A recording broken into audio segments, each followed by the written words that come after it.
Ini adalah tips, teman-teman. Tips pintar atur uang saat Ramadan.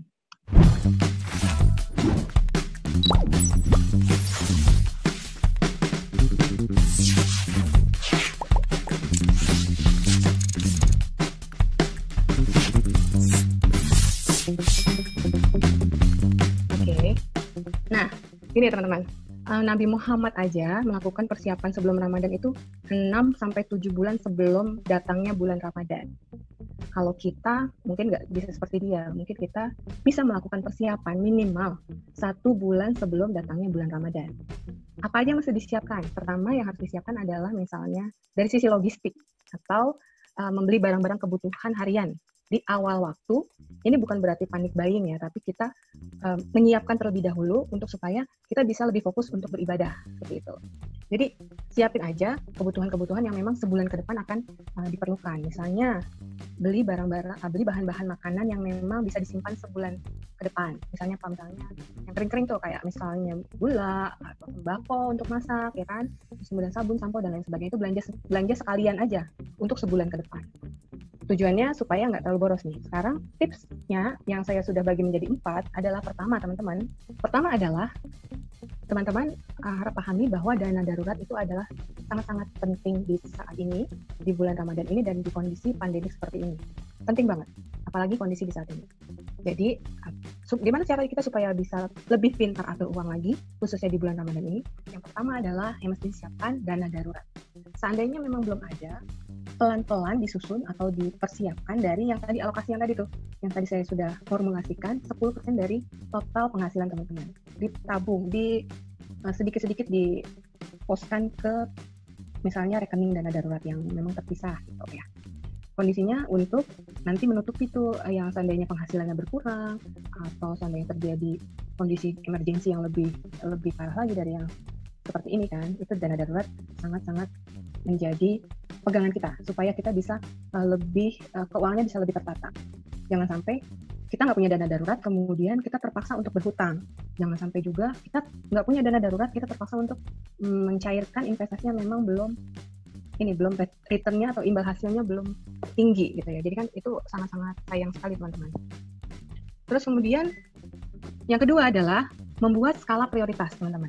Maksudnya gini, teman-teman, skala prioritas adalah kita memilah nih mana yang benar-benar di antara pengeluaran-pengeluaran yang kita sudah identify tadi, mana yang benar-benar merupakan kebutuhan kita, pokok yang memang harus dipenuhi setiap bulan, kita pilah.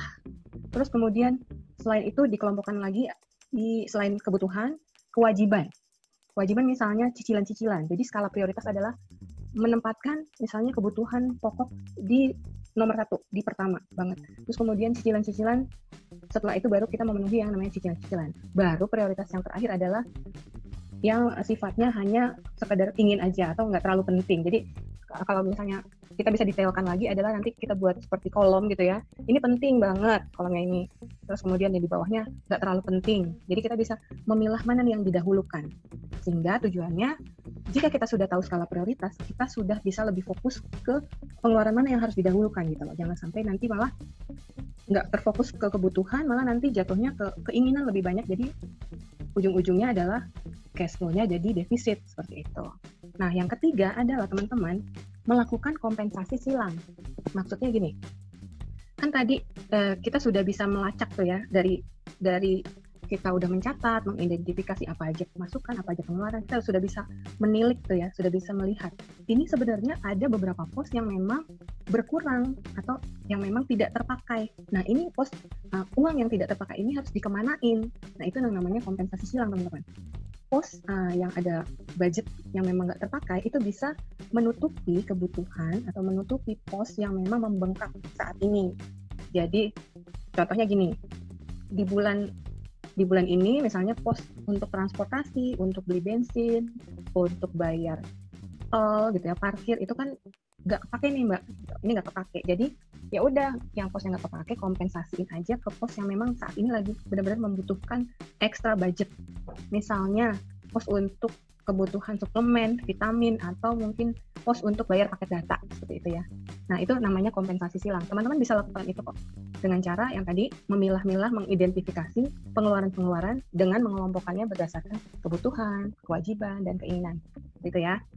Dan tips yang terakhir adalah supaya berinvestasi jangka panjang, teman-teman. Ini khusus untuk yang kondisi keuangannya surplus atau pendapatan lebih besar dari pengeluaran.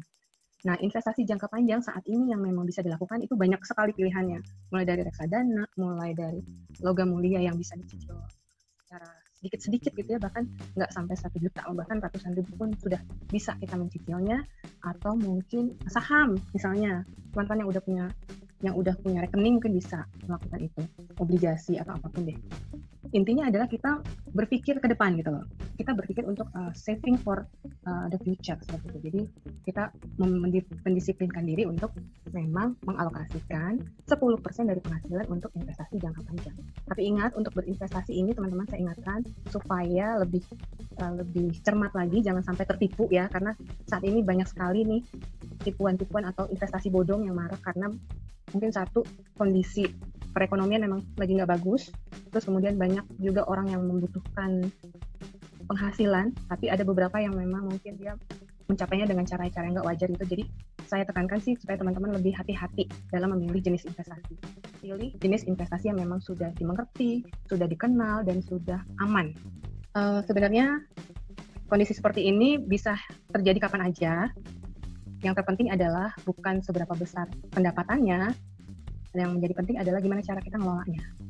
Ada loh ternyata dengan gaji yang pas-pasan misalnya 2 juta atau 1 juta, dia bisa hidup loh dengan keluarga 3 anak seperti itu. Itu karena memang melakukan pengaturan atau melakukan pengelolaan keuangan yang lebih sederhana dan simpel dan fokus pada prioritas utama.